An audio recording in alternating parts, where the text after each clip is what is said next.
Bismillahirrahmanirrahim. Assalamualaikum warahmatullahi wabarakatuh.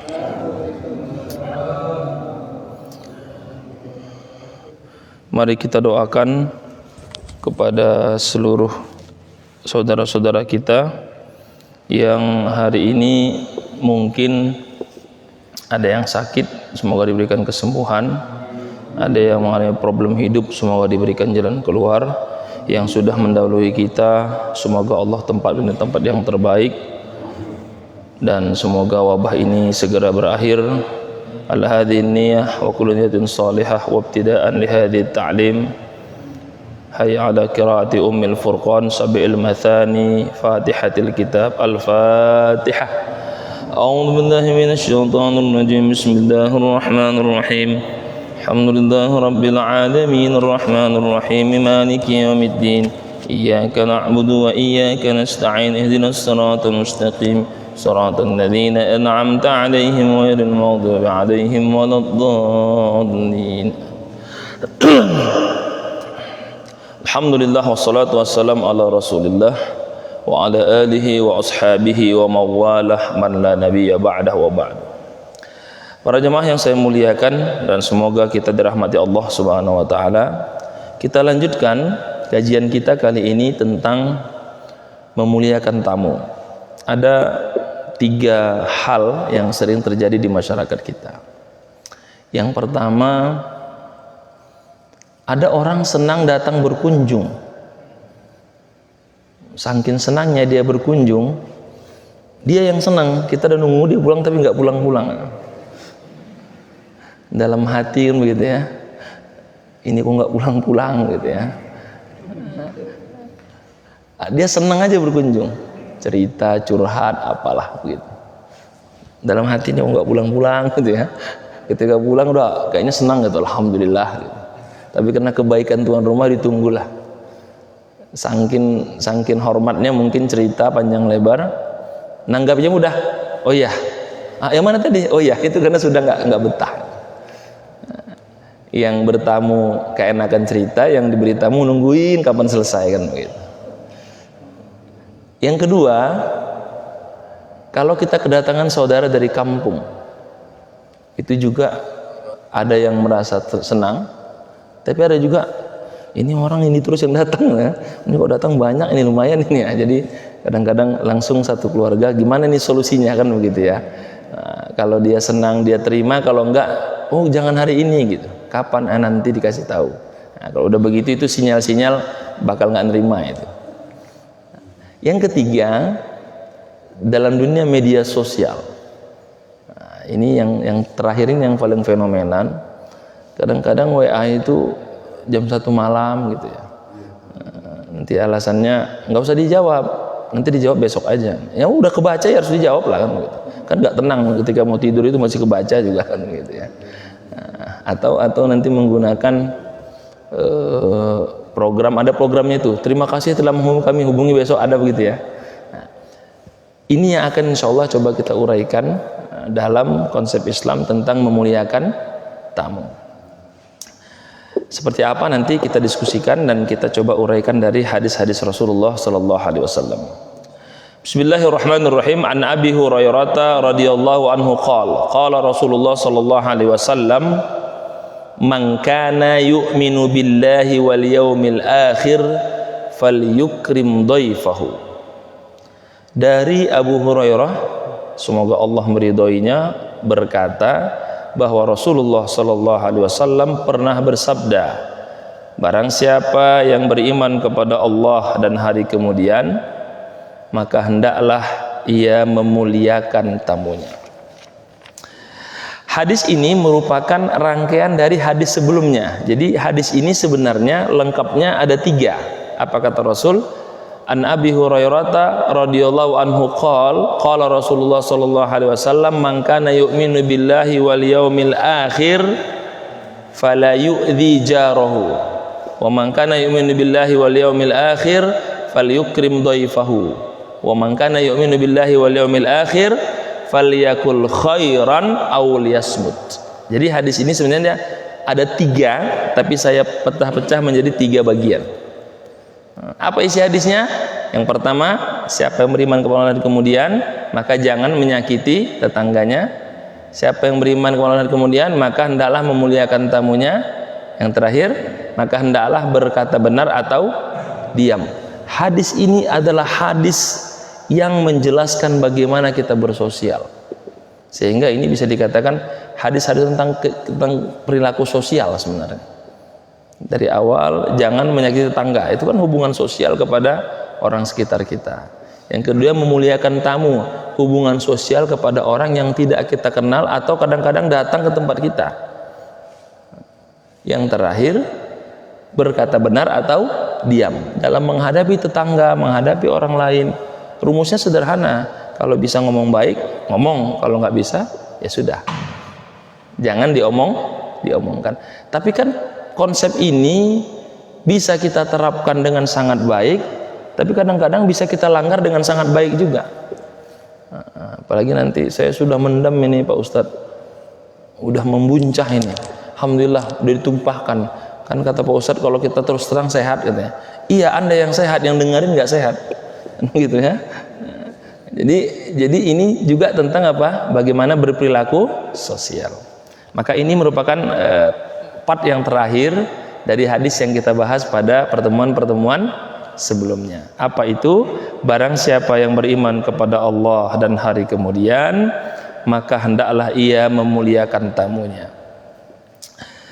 Hadil wasiyah hiya ikramud dhaif wa huwa man nazala bidarika aw halla bi ardika. Hadis ini, kata pengarang kitab ini, bercerita tentang bagaimana kita memuliakan tamu. Siapa itu tamu? 1, nazala bidarika, orang yang memang meluangkan waktunya untuk ke tempatmu. Itu yang pertama. Hal nazala bidarika. Makanya nanti ada dalam bahasa Arab, ji'ta ahlan wa nazalta sahlan. Datang dengan wajah sumringah, pergi dengan tampak punggung, kan begitu kalau bahasa di Indonesia itu begitu ya. Dalam bahasa Arab, ji'ta ahlan, engkau datang seperti keluarga sendiri, wa nazalta sahlan, engkau pergi juga ya seperti teman biasa, ringan meninggalkannya. Dhaif itu dikatakan man nazala bidarika, orang yang memang sudah menyiapkan untuk datang ke rumahmu atau singgah di tempatmu, nazala bidarika. Tapi ada arti kedua, au halla bi ardika, atau orang yang memang kebetulan datang ke rumahmu. Contoh kalau yang kebetulan itu sekalian lewat, ada begitu ya, sekalian mampir, ada begitu ya. Jadi tamu itu orang yang memang berniat ke rumah kita, atau orang yang tiba-tiba datang ke rumah kita. Biasanya nanti yang marah itu, kenapa nggak ngasih tahu datang, jadi kita nggak siap-siap begitu ya. Itu yang biasanya dikomentari. Tapi sebaliknya, besok nelpon, saya mau datang nih 15 orang. Aduh, kok banyak banget ya. Jadi kadang-kadang ini yang perlu kita bangun, seperti apa nanti agama kita memberikan penjelasannya. Nggak dikasih tahu dia marah, kenapa tiba-tiba, dikasih tahu dia bingung, banyak yang mau datang ternyata, kan begitu. Wadiyafah tu'tabaru min makarimil akhlaq wa mahasin syiyam wa hiya sunnatul anbiya'i wal mursalin wa didanul awliya was salihin wal akhyar min dzawil ansab wal ahsab wal amjad. Luar biasa. Jadi kata pengarang kitab ini tentang cara bertamu, ini merupakan salah satu alat ukur kemuliaan akhlak seseorang. Yang pertama. Yang kedua, itu menunjukkan kualitas sosial orang ini, mahasun syiyam. Yang ketiga, dia tradisi para nabi, para rasul dan orang soleh. Mari kita lihat bagaimana tradisi para nabi terhadap tamu ini. Nanti silahkan dibuka pada surat Hud ayat 11 dengan surat Az-Zariyat ayat 26 sampai 27, kisah ketika Nabi Ibrahim alaihissalam kedatangan tamu, yang tamu itu ternyata malaikat yang nanti akan menurunkan azab di kaum Lut. Dan sekaligus informasi akan lahir anak kedua yaitu Nabi Ishak alaihissalam. Mari kita lihat. Diceritakan datang tiba-tiba malam-malam itu. Laki-laki 4 orang datang ke rumah Ibrahim. Ibrahim bingung, ini saya nggak kenal, bukan orang sini, tapi siapa? Tapi Ibrahim terima. Kalau kita merujuk kepada tradisi Nabi ini, tentu kita tidak akan pernah menerima orang asing, kan begitu. Sampai khawatirnya Ibrahim, ada kalimat dalam ayat itu fa'aujasa khifah. Dia agak khawatir, dia nggak kenal ini. Tapi karena ini tradisinya para nabi dan orang-orang soleh, dia terima. Faragha ila ahlihi, dia langsung ngomong ke belakang, wahai istriku, apa yang bisa kita hidangkan? Nggak ada. Ada 1 anak sapi kesayanganmu, kata istrinya. Wah, gimana ini? Apa yang mau dihidangkan? Nah, kalau zaman sekarang apa? Apa yang mau dihidangkan? Gula habis, kopi nggak ada, uang nggak ada, gimana nih, kan gitu ya? Nah, gimana ini? Oh, ada ini anak sapi. Faragha ila ahli, maka Ibrahim izin dia pergi agak lama untuk mengambil anak sapinya ini, karena ini terakhir ini disembelih, lalu didatangkan kepadanya, faqarrabahu ilaihim, dia hidangkan, lalu dikatakan silahkan dimakan. Nah, jadi tradisi kalau kita berkunjung ke rumah orang itu makan itu bukan tradisi ketimuran, tradisi Nabi, yaitu Nabi Ibrahim alaihissalam. Dia nggak kenal orang ini, datang, dia bertanya-tanya ini siapa, tapi diterima dengan baik. Dia permisi sebentar, nanya ke istri, nggak ada yang dihidangkan, tinggal 1 anak sapi. Faja'a bijlin samin, satu-satunya disembelih, dihidangkan, diberikan. Tapi mereka nggak makan. Dari situlah Ibrahim alaihissalam curiga, ini manusia apa enggak? Karena nggak makan. Ternyata para malaikat. Ala ta'kulun, kenapa nggak makan? Makasih, katanya. Nah, baru mereka menceritakan maksudnya. 1, bahwa akan lahir nanti Nabi Ishak yang istri tersenyum. Bagaimana mungkin bisa lahir anak saya sudah tua? Dikatakan sini ajuzun aqim, sudah tua, udah nggak mungkin punya anak, gitu ya. Yang kedua, mereka akan datang menurunkan azab di kaum Lut. Maka mereka harus berangkat kaum Lut sebelum subuh karena akan turun azab. Nanti di situ diceritakan bagaimana malaikat berpesan kepada kaum Lut, jangan melihat ke belakang. Nah, itulah nanti tradisi kita sama orang tua, kalau sudah merantau jangan melihat ke belakang, kan begitu kan? Nah, itu kisah-kisah itu yang sebenarnya banyak dilakukan oleh orang tua kita dulu, cuman kita nggak tahu referensinya. Nah, nanti udah ketahui baru, oh begitu ya, oh begitu ya. Nah, ini tentang kisah-kisah yang sering saya ulang-ulang dalam beberapa pengajian, termasuk dalam tafsir Tobari, kisahnya Nabi Ismail diletakkan di gurun pasir, kan itu dialognya, kata istrinya, suamiku ini yang nyuruh siapa nih? Allah ya? Iya. Oh ya sudah, kalau Allah nyuruh bismillah. Itu yang sering dipakai kalau kita ngantar anak ke pesantren. Nah, ini demi belajar ilmu, kan begitu. Nah, kalau begitu ya sudah, insya Allah Allah jaga anak kita. Nah, orang pesantren kan begitu ya, sering dijadikan sebagai nasihat. Udah bapak ibu nggak usah sedih, Nabi Ismail diletakkan nggak ada kehidupan aja, bapaknya bismillah, ibunya bismillah. Ini diletakkan di sekolah elit, 1 kamar 6 orang, ada kamar mandinya lengkap, ada uang saku, bisa telepon kapan aja, ada kantinnya. Kenapa harus sedih, kan begitu? Kadang-kadang begitu. Sekarang kan pesantren sudah nggak seperti masa-masa kita dulu ya. Kalau dulu dikatakan penjara suci, penjara beneran memang. Nah, kalau sekarang sudah kayak mall pesantren itu. Alhamdulillah lah yang masuk pesantren sekarang sudah nikmat. Baju dilondriin, pakaiannya fasilitas lengkap. Kembali kita ke materi. Ternyata ini tradisi para nabi dan orang-orang soleh. Dihidangkan, diajak makan, ditawarkan. Kemudian wa min dawil ansab wal ahsab wal amjad, dan ini menunjukkan kualitas orang itu baik atau tidak. Makanya kalimatnya tadi nazala bidarika au halla biardika. Kita sebagai manusia kadang-kadang ke rumah orang itu ada kecocokan. Kenapa orang misalnya, yuk kesini yuk, yaudah ntar aja misalnya. Kesini dia seneng aja kesini. Terkenal orangnya sangat baik, ramah. Kadang-kadang ramah itu nggak harus dikasih makan. Punya nggak kita saudara atau kita sendiri? Kadang-kadang ke rumah saudara, kita ke saudara yang A ini lebih senang. Padahal rumahnya sederhana, tempatnya biasa. Padahal satu lagi saudara kita ini orang kaya, tapi kita nggak nyaman di situ, maunya di sini aja. Bahkan orang tua kita sendiri begitu kan? Di sini aja lebih nyaman. Kenapa? Kok di sini kayak di rumah sendiri, kok di sana kayak tamu kan begitu. Luas banget rumahnya, bingung kita katanya. Nah, jadi itu juga ada kalimat halla bi ardik, ada perasaan senang.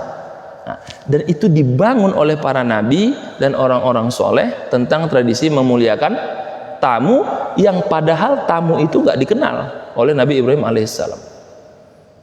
Nah, kalau zaman sekarang mungkin nanti nggak relevan, Ustaz. Kenapa? Wah, kalau kita terus semua bahaya itu, kan begitu ya.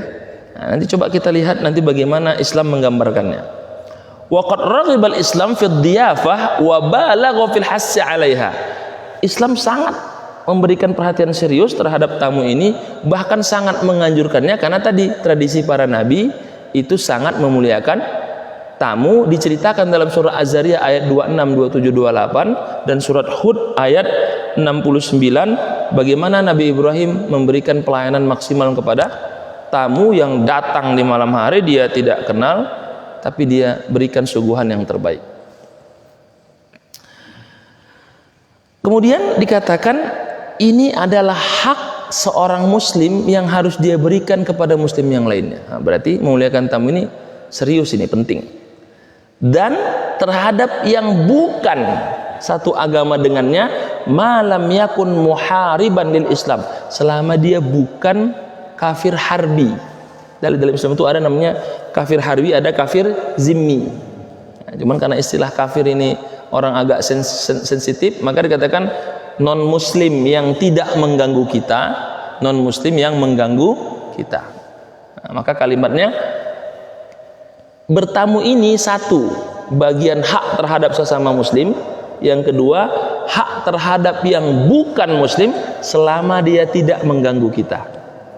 Nah, berarti sama seperti tetangga, tidak ada kaitan muslim dengan non muslim. Selama dia baik kita harus muliakan. Maka oleh karena itu Rasul memberikan satu batasan tentang berapa lama kita bertamu dan apa standarnya. Ada satu hadis yang dikatakan dari Sahih Muslim dari Abi Syuraih Al-Khazai bahwa Rasul pernah bersabda, "Ad-diyafatu salasatu ayyam wa jaizatuhu yaumun wa lailah." Bertamu itu standarnya 3 hari. Bertamu itu standarnya 3 hari, tapi yang biasa dipakai orang umum adalah 1 hari 1 malam. Ini seperti menggunakan konsep musafir. Kan musafir itu 1 hari 1 malam atau 3 hari. Kata Rasul, bertamu itu 3 hari dan kebanyakan yang dipakai orang 1 hari 1 malam. Karena kan dari kampung datang bermalam dan lain sebagainya. La yahillu li muslimin an yuqima inda akhihi hatta yu'thimahu. Nah, ini menarik ini. Tidak dihalalkan seorang muslim, berarti saudara termasuk itu, untuk menginap di rumah saudaranya sampai saudaranya berdosa karena dia. Bertanya sahabat, "Ya Rasulullah, wa kaifa yu'simuhu?" Kok bisa berdosa? Kan dia nerima tamu, pahalanya banyak itu. Kata Rasul, "Yuqimu indahu la syai'a lahu yuqirru bihi au yuqarribuhu bihi." Kata Rasul, kenapa? Karena saking lamanya engkau tinggal di rumahnya sampai dia nggak punya lagi yang harus dihidangkan. Akhirnya satu, dia terpaksa mencari pinjaman. Kedua, dia mengeluh dalam hati, ini orang kapan pulang. Yang ketiga, pasti berbohong. Nah, ini kata Rasul. Jadi kata Rasul, bertamu itu 3 hari, standarnya 1 hari 1 malam, dan tidak dihalalkan seorang muslim membuat saudaranya berdosa karena menerima tamu. Sahabat bertanya, kok bisa berdosa? Kata Rasul, dia merasa kesulitan setelah engkau tinggal sehingga dia tidak punya lagi apa yang mau diberikan. Nah, kalau sudah begitu pasti dia akan meminjam. Kedua, dia menggerutu. Ketiga, dia pasti berbohong. Sampai sebegitunya. Maka oleh karena itu kita akan coba uraikan tentang adab bagaimana kita menjadi tamu dan adab bagaimana kita menjadi penerima tamu. Ini yang akan coba kita berikan berdasarkan beberapa kitab. Dari kitab ini penjelasan tentang adabul mudif wa adabud dhaif, adab bertamu dan adab kita menerima tamu. Kita mulai dari tamu dulu ya, karena biasanya kita rata-rata tamu. Yang pertama, adab bertamu dikatakan di sini an yataharral awqat allati yatruku fiha abwabun nas. Adab pertama bertamu, dia harus melihat timing waktu yang waktu itu secara umum orang senang datang. Jangan datang misalnya di hari sibuk, contohnya datang di hari Senin. Kenapa? Orang mau kerja. Atau sekarang kan Ustaz di rumah, iya tapi lagi Covid, jadi orang takut semua bertamu kan begitu ya. Nah, jadi harus mencari apa? Waktu yang secara umum kalau kita datang pasti orangnya ada dan dia tidak terganggu. Berarti kalau di perkotaan kapan itu bertamu? Sabtu dan Minggu, Sabtu atau Ahad. Karena kalau hari normal dia pasti kerja. Itu yang pertama. Yang kedua, bagaimana kalau dalam media sosial? Berarti kita harus tahu jam-jam dia sibuk sama enggak, kapan, maka kita harus tahu kapan yang layak kita WA atau berkonfirmasi. Nah, jadi yang pertama melihat timingnya. Seperti apa urutannya? Yang pertama minal muta'addibin, adab yang pertama apa? Mengucapkan salam. Yang kedua memberikan kenyamanan kepada orang yang kita datangi dan membuat dia dengan senang hati menerima kita. Berarti kita harus tahu waktu. Kalau dia orang sibuk, orang besar, maka kita harus berjanji dahulu. Nah, karena ada orang sibuk itu memang bagi dia waktu sangat berharga. Sementara sama orang yang sudah pensiun, nggak sibuk, oh itu waktu banyak kan begitu. Kapan aja, anytime kan begitu. Nah, ini harus dicari waktunya. Yang pertama timingnya. Dan kata pengarang kitab ini, wala ya'rifu hadza illa ashabal muru'at. Dan yang paham tentang timing dan keadaan orang ini pasti orang-orang yang punya integritas. Artinya orang yang punya adab dan punya etika. Jadi kalau dia orang yang bijaksana, orang yang paham keadaan, orang yang tahu punya akhlak yang baik, atau dia perasaannya kuat, feelingnya bagus, pasti dia akan tahu kapan waktu yang cocok, kapan waktu yang tidak pas. Itu yang pertama. Yang kedua, ketika dia datang mulailah dengan salam. Berarti kita bermedia sosial juga mulailah dengan salam. Wa an yanzura fi wajhi, terus melihat dari wajahnya apakah dia nyaman atau tidak. Assalamualaikum, kita lihat wajahnya. Kalau kira-kira dia nyaman, maka kita izin masuk. Kalau dia tidak nyaman, maka kita tidak berlama-lama. Nah, itu kita melihat. Nah, media sosial kita lihat, kalau kita sudah memasukkan WA kita izin mau bicara, dia oke jawab, kita jawab. Kalau enggak berarti belum dia ingin menjawab. Kenapa? Nah, ada ayatnya dalam surah An-Nur dikatakan, a'udzubillahi minasyaitonirrajim, ya ayyuhalladzina amanu la tadkhulu buyutan ghaira buyutikum. Hai orang-orang beriman, jangan kalian masuk ke rumah yang bukan rumah kalian, hatta tasta'nisu wa tusallimu ala ahliha, sampai engkau meminta izin dan salam kepada pemilik rumahnya. Nanti kalau zaman sekarang isti'nas itu apa? Kalau rumahnya besar berarti pencet bel dulu ya. Ding dong, assalamualaikum kan begitu ya. Atau ngetok pintu dulu baru mengucapkan salam. Itu urutannya, hatta tasta'nisu, sampai engkau meminta izin, wa tusallimu ala ahliha. Berarti kalau media sosial, assalamualaikum, lagi sibuk Pak, apa kabar? Dikasih komentar dulu. Nah, kecuali itu sudah grup kerja. Tapi kalau kita pribadi harus dikasih pengantarnya. Ustadz repot itu, kadang kita buru-buru. Nah, kalau nggak bisa ngetik pakai suara, kan begitu ya. Nah, kita akan mengikut adab-adab bertamu yang dikatakan oleh pengarang ini tidak akan dijalankan kecuali orang yang punya integritas yang baik, orang yang bijaksana, orang yang tahu tata krama dan etika. Itu yang kedua. Yang ketiga, apabila tamu masuk, hendaklah dia duduk di tempat yang dipersilahkan oleh tuan rumahnya. Nah, ini yang sering terjadi nih. Kalau ada acara, Pak silakan masuk. Udah Pak, saya di luar aja. Berarti dia belum belajar adab bertamu. Kan kita sering begitu ya. Problem kita kalau ada acara hajatan, saya mau di luar saja. Ini apa yang terjadi? Orang yang terlambat nggak berani masuk. Kenapa? Udah penuh. Udah penuh kan di luar kan? Nah, jadi kalau tamu nyuruh masuk, kita ngapain? Harus masuk. Karena adabnya apa? Yajlisu haisu yujlisuhu ahluh. Dia duduk sebagaimana diperintahkan oleh tuan rumahnya. Kenapa? Nah, itu pertanyaannya. Mungkin tuan rumah tidak ingin kalau kita duduk di sana melihat hal-hal yang tidak pantas. Mungkin tuan rumah tidak mau kalau kita duduk di sana nanti di sini nggak diisi. Nah, ini tradisi yang sering kita lihat kalau ada acara atau acara yang sebagainya, udah kita di luar aja. Padahal dia nyuruh kita masuk.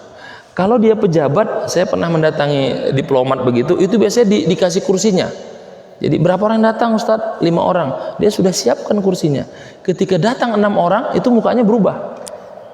Kenapa? Karena memang dia siapkan untuk 5 orang. Ada orang yang seperti itu.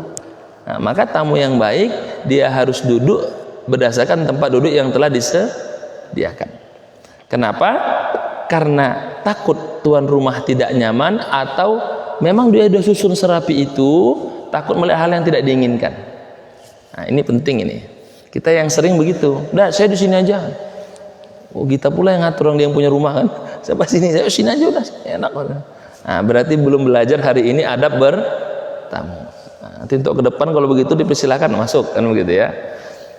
Yang keempat, yang bagi an yurdiya bima yuqaddibuhu lahul mudib. Dia harus rela dengan apa yang dihidangkan oleh tuan rumah, apapun itu. Kecuali dia sedang puasa, dia bisa sampaikan, atau memang itu penyakit.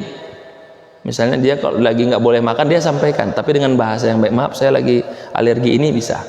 Tapi kalau tidak ada masalah, dia harus menerima apa yang dihidangkan, tidak berkomen sedikit pun. Dan itu dicontohkan dalam satu kesempatan, Rasul pernah dihidangkan cuka, jadi makanan standar itu. Tapi Rasul nggak begitu suka. Apa kata Rasul? Masya Allah, ni'mal idamul khil, kata Rasul. Sebaik-baik makanan yang ada cukanya. Wah, ini sana Rasul menghormati, kan begitu ya. Itu saking Rasul menghormatinya. Artinya Rasul, alhamdulillah enak ini, Masya Allah. Nah, ini adab yang keempat. Apapun yang dihidangkan harus kita nikmati selama tidak membahayakan. Ustaz, bagaimana kalau bercanda? Nah, kalau bercanda lain. Tapi kalau sering di semua tempat itu udah nggak bercanda. Apa ini? Oh, mohon maaf ada kadarnya. Oh, nggak apa-apa, keluar aja semua begitu. Itu kan sering jadi candaan ya. Nah, kalau kita sudah akrab boleh lah. Tapi kalau semua tempat begitu, kayaknya bukan bercanda, itu serius itu. Udah keluar aja semua kan begitu ya. Nah, biasanya suka dalam lebaran itu ya. Jadi ini saking Rasul menghormatinya orang yang memberikan makanan. Yang kelima, adabnya setelah kita diberikan hidangan apapun itu atau air putih, doakan. Jadi Rasul itu setelah dihidangkan begitu, dalam sebuah riwayat dikatakan, apa kata Rasul? Akala ta'amukumul abrar wa shallat alaikumul malaikah. Alhamdulillah hari ini kita diberi makanan yang enak, semoga Allah berkahi dan malaikat mendoakannya. Jadi ada doa. Nah, jadi kalau kita hidangkan makanan, Masya Allah enak sekali, saya senang. Wah, semoga tambah barokah. Ini adab kita yang kelima apa? Tadi mendoakan ketika dihidangkan. Setidak suka apapun tetap harus kita cicipi. Nah, ini adabnya ini. Nah, dan sebaliknya, seenak apapun tahan diri. Nah, jangan begitu ya. Nah, bisa dibedakan kan? Nah, setidak enak pun dicicipi. Enak luar biasa tahan diri. Ini biasanya kalau cobaan berlebaran itu. Enak ini. Jadi kasihan itu. Kalau datang nanti bertamu ada 7 kue, yang kue yang itu aja yang habis gitu ya. Nah, jadi itu juga kasihan nanti. Kemudian yang keenam, alla yuqima indahu akthar min salasati ayyam. Jangan engkau menginap lebih dari 3 hari sehingga dia merasa tidak nyaman dan terganggu. Apalagi di zaman sekarang itu kan orang sibuk, orang bekerja gitu ya, dia harus meninggalkan, dia tinggal di situ kan nggak enak begitu ya. Maka tidak lebih dari 3 hari, kecuali lihat, kecuali memang darurah. Apa itu darurat? Memang betul-betul dia memang mungkin lagi urusan, mampir ke rumah saudara, urusan berkas sampai 2 minggu, itu berarti darurat kan begitu ya. Kenapa? Lihat kalimatnya. Fa khairun nas, sebaik-baik manusia, iza dzara khaffafa. Sebaik-baik manusia kalau berkunjung itu meringankan tuan rumah. Ada tradisi orang kalau berkunjung itu dia bawa makanan. Ada saya lihat beberapa tempat itu, udah nggak usah, tenang aja, kami bawa makanan. Wah, saya udah masak ini, udah nggak usah repot-repot, kami hanya mau pindah tempat makan, kan begitu ya. Nah itu ternyata sebaik-baik manusia kalau berkunjung tidak menyulitkan. Yang kedua, an yurai halal mudif, dia harus melihat keadaan yang menerima tamu. Kalau dia orang sibuk, maka kita tidak bisa lama-lama. Sahibul a'mal itu berarti orang sibuk, orang yang memang ritmenya luar kota, ada ini, kita tidak boleh lama-lama, kan begitu. Dan jangan memasuki tempat-tempat yang dilarang oleh tuan rumah. Kadang-kadang kita kan suka celingak kan begitu kan, mana ini, atau penasaran, dengar-dengar di situ dia ada sesuatu, pingin tahu. Itu tidak diajarkan sebagai seorang tamu untuk itu, karena apa? Karena itu hal yang terlarang. Kata lagi apa? Faminal mustahab. Nah, ini yang untuk tadi menjawab tadi. Alla yuzaraha ula kathiron. Sangat dianjurkan kalau orang-orang sibuk, orang-orang yang tidak punya banyak waktu, jangan sering-sering dikunjungi. Nah, ini untuk menjawab pertanyaan tadi ya. Nah, jadi orang-orang yang senang curhat, kita curhat boleh, tapi lihat wajah yang kita curhatin. Kalau dia udah nggak nyaman, izinlah pamit, jangan lama gitu. Kok Ustadz bisa cerita pengalaman juga? Cerita hukum sana kemari. Oh iya Pak, udah berapa jam, udah lihat jam udah ini kan. Alla yuzara kasiran. Jadi kita harus tahu waktu kapan kita berkunjung, jangan terlalu lama. Kenapa? Wa in kana labudda min ziyaratihim faltakun az-ziyarah ghibban. Kalaupun memang harus berkunjung, diselang-seling, karena ada kaidah pepatah mengatakan zur ghibban tazdad hubban. Jarang-jarang berkunjung itu akan menambah kerinduan. Kalau kita sekali-sekali datang itu ditunggu sekali, tapi kalau tiap hari datang udah biasa aja. Maka ada kata kata pepatah kalau saya di Sumatera itu, bertamu itu seperti buah tomat katanya. Wah, gimana itu Pak? Hari pertama harganya mahal, hari kedua harga modal, hari ketiga busuk. Jadi kayak tomat, kalau saya di Melayu itu, di Sumatera itu bertamu kayak tomat katanya. Kenapa Pak? Hari pertama harganya mahal, seger. Hari kedua harga modal, ini kapan pulangnya kan begitu. Hari ketiga busuk. Ya Allah, semoga cepat pulang kan gitu ya. Nah, ini yang harus kita jaga. Ini adab kita sebagai tamu. Nah, jadi kalau kita ketemu saudara, kita perhitungkan, kalau kira-kira ke rumah saudara ini menyulitkan, kita kasih tahu, saya mau datang, tapi tenang, saya sudah siap semua. Jadi dia merasa, oh ya datang aja kan begitu ya. Kalau dia sudah mengatakan, aduh nggak bisa, itu berarti memang tidak nyaman untuk didatangi. Kita nggak usah maksa. Apalagi nanti kita katakan, saya harus ke rumah bapak ini. Kenapa? Dari semua orang tinggal bapak yang belum saya kunjungi. Itu jangan, itu memberatkan dia, akan dari pikiran itu. Begitu ya. Dari semua orang tinggal bapak yang belum saya kunjungi, harus kunjungi. Enggak. Kita pokoknya tawarkan, nggak bisa datang ya sudah, jangan memaksakan. Sekarang bagaimana kalau kita menerima tamu? Nah, tadi kan sebagai tamu, sekarang menerima tamu. Yang pertama, raddut tahiyyah bi ahsana minha wa husnul liqa wa basyashatil wajhi.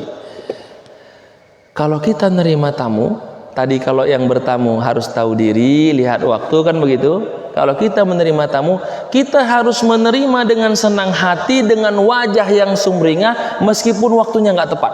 Nah, coba itu. Berarti ini penting ini. Kalau sudah belajar cara bertamu, belajar cara menerima tamu, maka nggak akan ada bentrokan itu. Kenapa? Adab menerima tamu, kita harus menerima dengan bahagia, senang, meskipun waktunya tidak tepat, seperti kisah Nabi Ibrahim alaihis salam. Yang pertama, jangan diam. Assalamualaikum, diam aja, jangan dijawab, diam aja. Assalamualaikum, diam aja. Assalamualaikum, diam aja. Alhamdulillah. Nggak jadi bertamu kan begitu ya. Yang baik adalah tetap dijawab. Iya, bagaimana Ustaz kalau dia tukang kredit katanya? Itu beda lagi, itu masalah hukum fikih ya, nggak ada hubungannya itu. Kenapa? Karena seorang penerima tamu yang baik, dia harus menerima yang terbaik dan wa yuhsinu fi taqdimit ta'am wa ghairi. Dia harus memberikan apa? Sambutan yang meriah, baik makanan yang lezat dan tutur sapa yang baik. Ada satu hadis yang ini yang saya garis bawahi, ini penting saya sampaikan. Apa kata Rasul?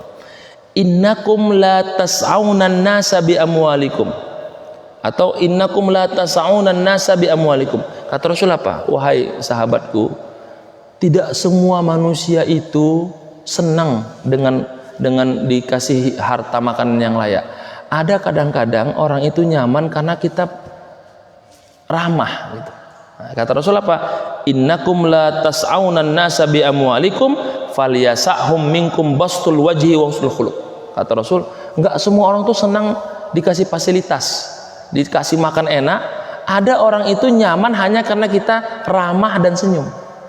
Dan itu yang saya katakan tadi, kan ada nggak saudara yang dia lebih senang di tempat ini padahal tempatnya biasa daripada di tempat ini orang kaya tapi dia nggak nyaman. Kenapa? Karena yang sini dikasih kamar, kasih tapi nggak pernah ditegur seperti di hotel padahal rumah saudara. Yang di sini ramah, diajak ngobrol, jadi dia merasa seperti rumah apalagi udah minum udah anggap rumah sendiri gitu ya. Nah, kata Rasul, kalian tidak akan bisa memuaskan semua manusia dengan harta. Ada orang-orang yang tidak dengan harta dia merasa bahagia. Nah, ini contoh pertama. Pentingnya Pak menyambut dengan baik. Dan itu kelihatan. Saya juga punya saudara. Ada itu kita lebih senang ke saudara ini gitu, ke kakak gitu. Kenapa? Padahal tempatnya sempit tapi nyaman aja gitu. Sementara ke adik sendiri, enggak Padahal rumahnya bertingkat, enak kan begitu ya. Nah, ini hadis Rasul ini penting saya sampaikan. Dari Imam Baihaqi pada kitab Syu'abul Iman. Yang kedua, jangan memberatkan tamu dengan banyak peraturan. Nah, tadi tamu tidak boleh seenaknya, tapi tamu apa? Jangan dengan peraturan. Tolong tamu duduk di bagian sini, ini nggak boleh, ada tulisan semua. Nanti minta pulang deh. Terlalu banyak aturan. Dan begitu ya. Tolong ada begitu ya. Nah, itulah tadi orang nggak nyaman tadi. Aduh, saya nggak enak di sini pakai protokolnya luar biasa katanya. Harus masuk di sini, nggak boleh ke sini, nggak boleh Aduh, udah. Nah, ini apa? Fa inna dzalika yaj'aluhu yakrah nuzulad daib. Karena dengan banyaknya peraturan bagian terima tamu itu seakan-akan dia nggak mau nerima tamu. Nah, jadi yang bertamu jangan seenak dewe kata orang sini. Yang bertamu jangan terlalu banyak peraturan. Nah, ini kan penting nih adab.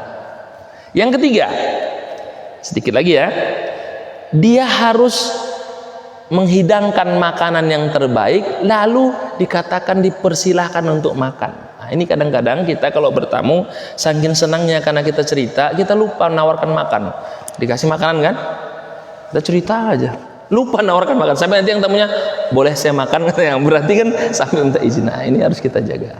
Ada yang begitu kan, saking enaknya cerita, oh iya maaf, silakan. Sampai dia, boleh saya minum katanya. Jadi kita harus, kalau kita tahu adab menerima tamu, ketika dihidangkan langsung ucapkan silahkan dimakan ya, jangan sampai tamu minta izin mau makan, berarti sudah lewat ilmu hari ini, tidak diamalkan kan begitu. Selanjutnya dikatakan pengarang ini, dan jangan bertanya udah makan atau belum. Wa alaihi qabla zalika an yatasallal khufyah li ihdarit ta'am wa la yastashiruhu ata'kulu amla farubbama yahmiluhu dzalika 'alal iba wa huwa ja'i. Nah, ini penting ini. Nah, jadi kalau kita ngidangkan makanan, silahkan dimakan, jangan di awal udah makan belum gitu ya. Nah, karena bisa jadi orang itu tidak nyaman. Kita hidangkan saja apa yang kita punya. Nah, lalu kita persilahkan, jangan tanya udah makan belum kan begitu ya.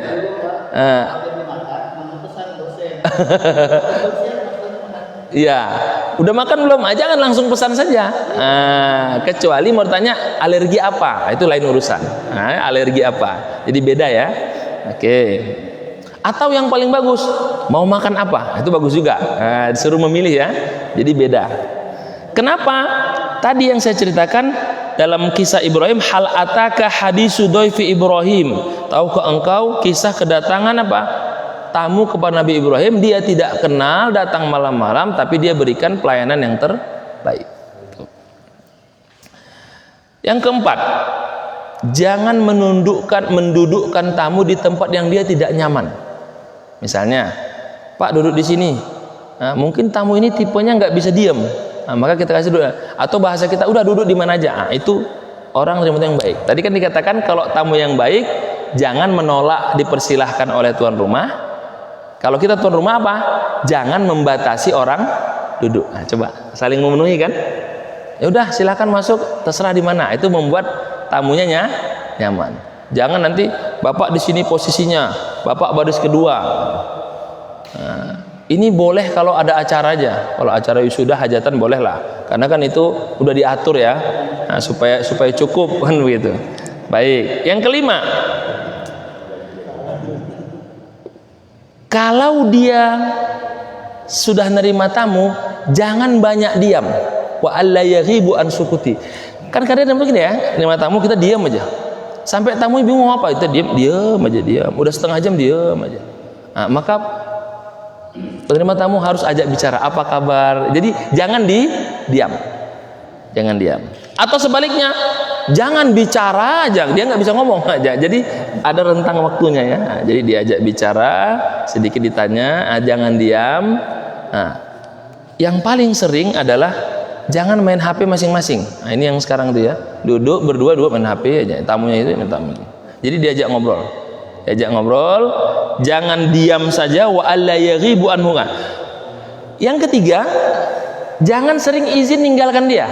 Maaf ya saya tinggal dulu setengah jam, balik lagi. Maaf ya saya tinggal dulu.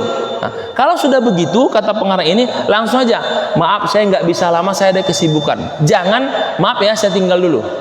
Maaf ya saya tinggal dulu. Sering begitu ya kalau orang sibuk. Itu yang membuat orang tidak nyaman. Kalau penerima tamu yang baik, dia tidak boleh meninggalkan orang yang bertamu lebih lama, kecuali memang dia mau cari makanan kayak Ibrahim tadi, sepulang bentar mencari makanan ya. Tapi enggak, maaf ya saya tinggal dulu. Tinggal. Datang lagi, maaf ya saya tinggal dulu. Kalau sudah begitu, yang menerima tamu harus menyampaikan dia nggak bisa lama-lama, yang bertamu juga segera minta izin. Karena dia sudah apa? Meninggalkan kita. Kemudian, kalaupun memang dia ingin minta pulang, jangan ditahan-tahan.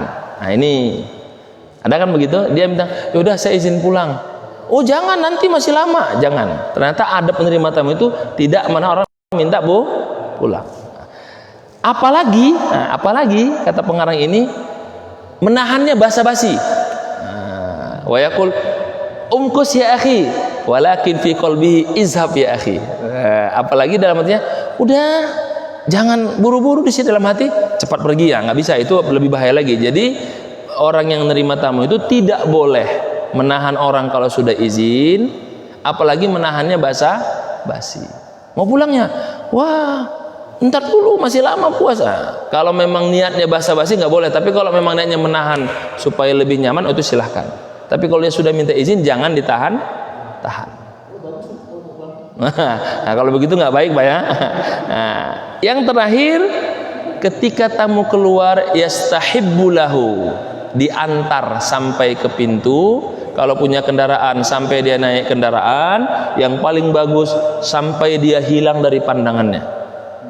Dikatakan di sini, wa idza kharajat daifu yustahabbu an yakhruja ma'ahu ila babid dar tatimmatan li ikramihi wa in ihtaja ila tashyi'ihi ila makanin syayyahu ilaihi wa qama bil wajib nahwuhu ala hasbi ma taqtadihi ad-darurah wa tartadihi al-'uruf wa yuqirruhu asy-syara'. Jadi kalau dia mau pulang, kita antar sampai ke pintu. Kalau punya gerbang sampai gerbang, kalau punya mobil sampai naik mobil, sampai dia hilang dari pandangan kita. Kalau tidak bisa, kata pengarang ini, minta izin, maaf ya, ngantar sampai di sini.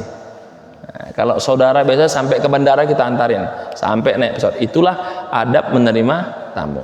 Para jemaah yang saya muliakan dan Rasulullah Ta'ala, kenapa ini saya sampaikan dua sisi? Agar kalau kita menjadi tamu, kita tahu mana yang terbaik. Kalau kita menerima tamu, kita tahu mana yang terbaik. Kalau masing-masing tahu menjadi tamu terbaik dan menjadi tuan rumah terbaik, maka insya Allah kita akan masuk ke dalam hadis Rasul yang mengatakan, hendaklah ia memuliakan tamunya, tamu merasa mulia berkunjung ke tempatnya, dan tuan rumah merasa mulia menjamu tamunya karena dia punya akhlak yang mulia. Saya selalu sering mengatakan permisalan kisah kaum Muhajir dengan Ansor. Apa kata para pakar sejarah? Inilah pertautan saudara yang tidak akan ditemukan sampai hari kiamat. Apa? Orang Muhajirin itu pendatang susah, al-iffah wal izzah, punya harga diri dan sangat menjaga martabat. Ansor itu apa? Al-ithar, sangat royal dan tidak perhitungan. Kalau orang bersahabat, yang satu menjaga harga diri, yang satu royal dan baik hati, ini akan tahan lama. Tapi kalau salah satunya nggak cocok, itu nggak tahan lama. Yang satu maunya minta digratisin aja, ya ini nanti nggak tahan lama ini. Atau sebaliknya, ini royal aja, ini nggak menahan diri, ini nggak tahan lama. Jadi yang satu menjaga kemuliaannya sebagai tamu, yang satu paham kemuliaan menerima tamu, maka insya Allah inilah hadis Rasul yang dikatakan apa? Fal yukrim doidahu, dia hendaklah memuliakan tamunya. Mudah-mudahan ini menjadi hal yang baik bagi kita semua. Yang bertanya boleh bertanya, karena ini hal-hal yang sangat penting. Dan media sosial menyesuaikan dengan waktu itu. Mudah-mudahan Allah berikan kebaikan. Wal afu minkum. Assalamualaikum warahmatullahi wabarakatuh. Ada yang mau ditanyakan? Silakan Pak. Boleh pengalaman, boleh masukan Pak. Silakan. Waalaikumsalam warahmatullahi wabarakatuh. Boleh nggak kita melarang tamu yang membuat kita tidak nyaman, misalkan tamu ini merokok, Ya. Betul. Betul.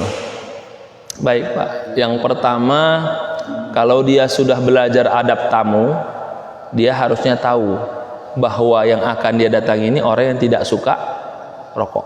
Berarti yang bertamu harus punya adab. Kalau yang nerima tamu ini punya juga adab bertamu, tinggal dia tempel aja stiker di rumahnya, no smoking. Nah, selesai kan? Jadi kan tidak perlu melarang, sudah paham sendiri. Nah, jadi saya bilang tadi, yang bertamu tahu adabnya, nerima tahu adabnya. Karena memang ada sebagian orang itu, dia kalau nggak merokok pusing katanya. Ada jemaah itu dia mendingan merokok daripada harus sahur buka puasa. Saya bilang keterlaluan, tapi ada yang begitu katanya. Nah, jadi kita bisa lihat itu beberapa rumah yang tidak menyediakan asbak rokok sama menyediakan, karena dia tahu ada saudara. Maka yang bertamu, kalau memang dia tahu tuan rumah ini tidak senang dengan asap rokok, ya sebelum datang dia merokok, selesaikan dulu. Nah, yang nerima tamu kalau dia nggak mau menyinggung ini, ya bisa dengan ada tulisan ini area jangan merokok, jadi dia merasa tidak tersinggung. Yang bilang tadi, kalau sama-sama tahu adabnya maka akan enak. Yang kedua, merokok ini kan kita sepakat semua itu merusak kesehatan. Nah, maka ini juga perlu kita ajak, meskipun banyak perdebatan, tapi yang jelas semua ulama sepakat merokok itu merugikan kita semua. Tapi bisa juga begini Pak, yaitu berbaik sangka. Karena dia suka rokok, jadi saya ini juga yang dia suka rokok, jadi ini menawarkan dia punya rokok baru. Iya. Ini saya pernah begitu Pak. Betul. Dia kadang tamu dia langsung bisa langsungnya gitu. Dia bilang Pak. Ya, itu yang saya katakan tadi. Kalau di kampung, saya kan tahu itu, kalau acara-acara kampung itu rokok itu lambang persahabatan, keluar ngedar itu. Nah iya, tapi kan itu kita sama-sama tahu, meski butuh lambang persahabatan. Nah, ada yang paling bagus itu, saya lihat beberapa orang yang nggak merokok, dia ambil satu, terletakkan di telinganya. Nanti lama-lama hilang sendiri. Ada yang begitu. Nah, itu tadi ya. Nah, sambil kita menghormati. Tapi yang perlu sama-sama kita sepakati bahwa merokok itu merugikan kesehatan. Semua ulama sepakat. Adapun yang belum bisa move on dari itu, nah kita doakan semoga bisa move on. Saya ada beberapa pengajian itu tradisinya memang mereka merokok kalau ngaji itu. Malu Pak Kiainya Pak di depan. Ya. Nah, Jadi memang ada asbaknya. Jadi saya ada beberapa tempat itu, mohon maaf kalau pengajian itu memang mereka kalau saya sudah mulai baca kitab itu asbak udah jalan itu. Udah. Tahun kedua saya masih pengajian, saya tidak komen. Sudah tahun ketiga ada yang nanya apa hukumnya merokok katanya. Nah, karena ditanya saya ceritakan. Nah, akhirnya setelah itu mereka mulai pindah kalau saya ngaji di luar merokoknya. Nah, itu kan. Tapi saya udah tahun keempat itu. Nah, karena tadi itu tradisinya begitu. Nah, tahun kelima sudah mulai di teras. Yang lain pada masuk kan pengajian. Nah, alhamdulillah sekarang sudah nggak ada yang merokok. Kapan mereka merokok? Setelah saya pulang baru mereka merokok ramai situ. Nah, itu pertama Pak. Silakan Pak. Tadi sudah Pak ya? Baik, silakan Pak. Ada juga tradisi di daerah Sumatera dan daerah Timur, itu nggak ada tamu itu disebutkan begini nih syirik Pak. Dan kadang-kadang dipikirkan ini kita sebagai tamu gimana? Kalau dikasih rokok Pak ya? Kita rokok Pak, syirik. Oh siri, oh iya betul ya. Kalau tamu di Riau di Sumatera Utara ada juga yang memang dibikin itu Pak. Ya. Dan kita juga nggak terima gimana kan? Kita pasti lagi dikit-dikit. Nah, betul. Yang pertama kalau sirih itu tradisinya memang di beberapa daerah memang disediakan, tapi sekarang sudah bergeser sirih itu kalau lamaran biasanya. Lamaran ya diberikan sirih ya, tepak namanya.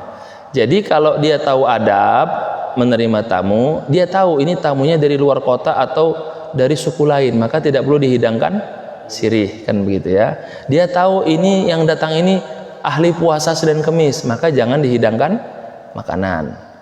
Tapi bukan berarti nggak ngasih makanan, kasih bontotnya. Nih untuk buka kan begitu ya.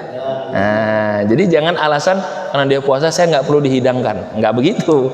Nah, kalau mau dia tidak dihidangkan tapi dibontot ini untuk buka. Nah, itu cara kita berhusnuzon kepada orang yang bertamu di hari Senin dan Kamis kan begitu. Nah, kalau dia tahu bertamu maka dia akan menghormati apapun yang dihidangkan oleh tuan rumahnya, kecuali memang bahaya. Bahaya itu artinya dia alergi, dia takut sakit, dia sampaikan. Kisah tentang sahabat yang membatalkan puasanya karena puasa sunnah itu banyak. Abu Darda contohnya, datang orang karena dia puasa dia batalkan. Tapi kisah sahabat yang tetap bertahan dengan puasanya juga ada. Maaf saya sedang puasa. Nah, kalau itu dibangun saling menghormati, yang tahu, yang satu dia tahu ini orang suka berpuasa, maka dia tidak perlu memaksa makan karena dia tahu. Udah paham aja, oh dia suka puasa. Kalau yang ini tahu ini hari puasa, maka dia tidak perlu di hari itu. Kapan bertamunya? Selain hari Senin dan hari Kamis, kecuali kemarin hari Kamisnya, hari tasyrik. Nah, itu memang nggak puasa kan begitu kan.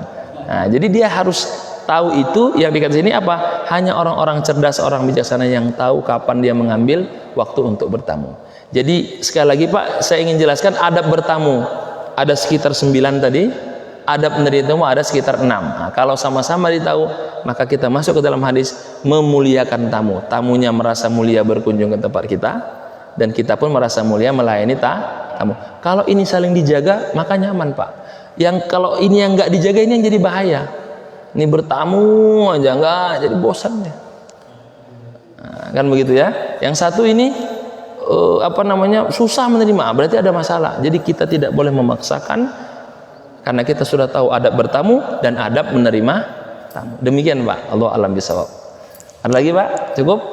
Silakan Pak. Kalau kita mengikuti sunnah Rasul itu dapat pahala. Oh iya Pak. Apa? Gini Pak. Setiap perbuatan apapun selama itu baik dan bermanfaat itu ada pahalanya Pak. Kita merujuk kepada surah Zalzalah. A'udzubillahi minasyaitonirrajim. Faman ya'mal misqala dzarratin khairan yarah.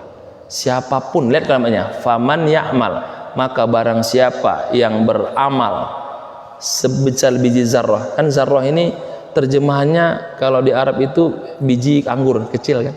Kalau kita diterjemahkan biji sawi kan begitu. Apa?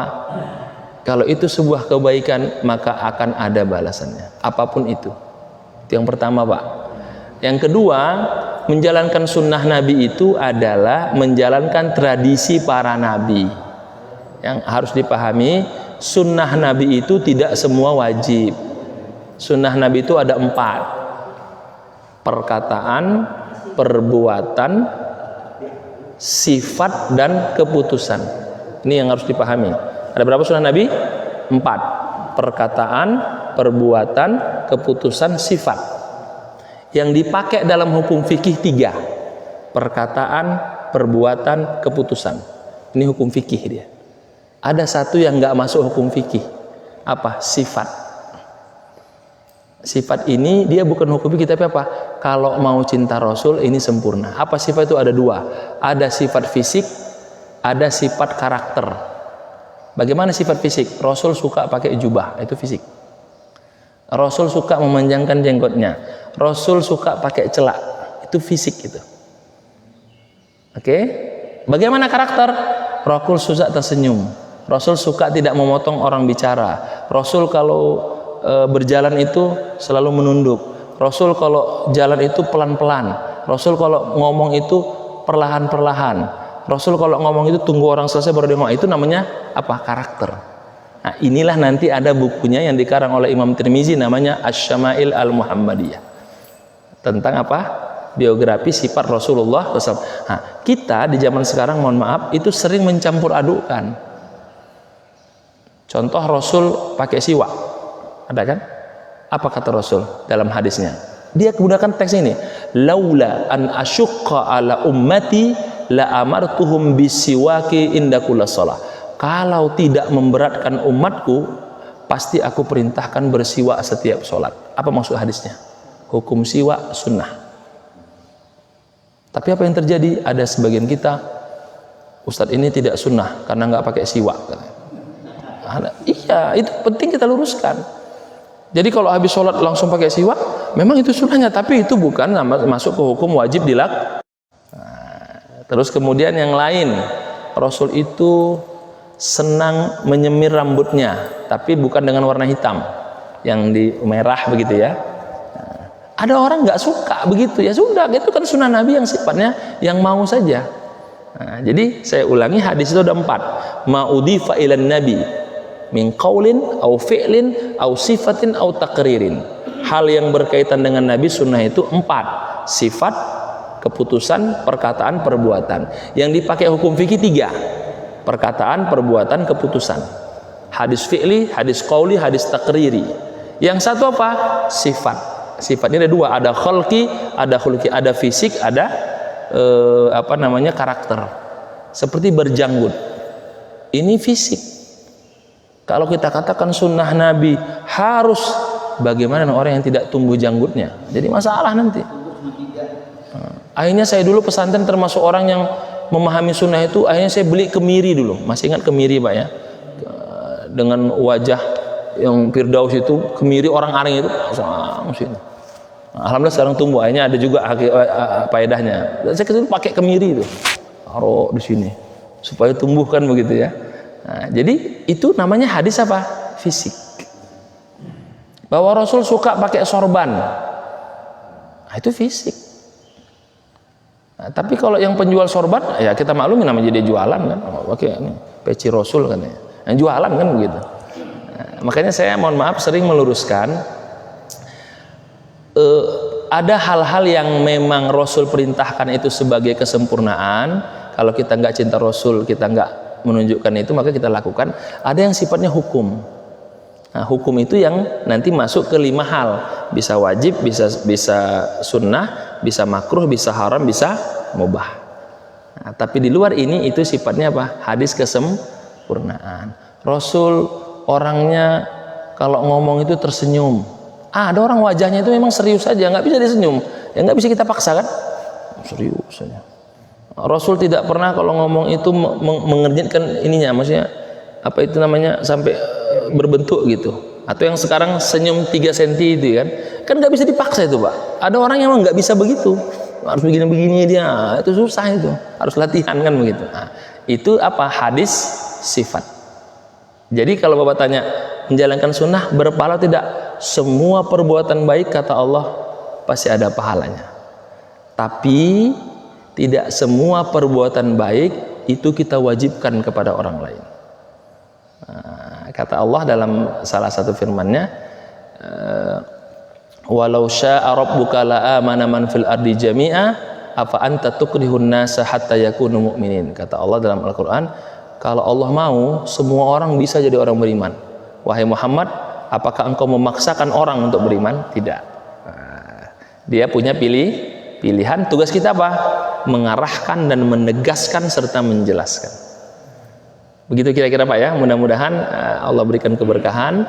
Termasuk kita mengaji hari ini juga kan ada hadisnya. Barang siapa yang habis sholat subuh, duduk berzikir termasuk mengaji sampai terbit matahari, apa pahalanya Pak? Seperti umroh kan? Nah, betul kan? Seperti umroh kan? Nah, tapi bukan berarti orang yang nggak bertahan di sini kita cibir, itu nggak mau pahala umroh, kayak udah banyak aja pahala. Itu bukan urusan kita. Penting hadisnya kita sampaikan. Habis subuh duduk mengaji berzikir sampai terbit matahari, pahala seperti umroh. Orang yang pulang di luar jangan disindir, nah itu nggak mau pahala umroh, kayak udah banyak aja pahalanya. Itu yang salah Pak. Nah, kan begitu. Nah, datang lagi yang satu lagi. Ya udah umroh dengan saya aja, murah. Itu beda lagi, itu travel itu. Nggak ada urusan dengan hadis tadi ya. Jadi begitu Pak ya. Itu yang disebut dengan kita mengajak orang tapi kita berikan guidance-nya. Saya kira itu Pak. Saya kira cukup ya. Terima kasih. Semoga bermanfaat. Walafu minkum. Mudah-mudahan setelah ini kita mengenal bagaimana cara bertamu, bagaimana cara menerima tamu. Tapi untuk keadaan yang sekarang tidak normal, tentu adab ini tidak berlaku. Kenapa? Karena kita lagi mengalami pandemi COVID. Nah, ini cara bertamu untuk new normal. Nah, setelah tanggal 26 Pak ya. Baik, terima kasih. Walafu minkum. Assalamualaikum warahmatullahi wabarakatuh. Subhanakallahumma bihamdika asyhadu an la ilaha illa anta astaghfiruka wa atubu ilaik. Walhamdulillahirabbil alamin.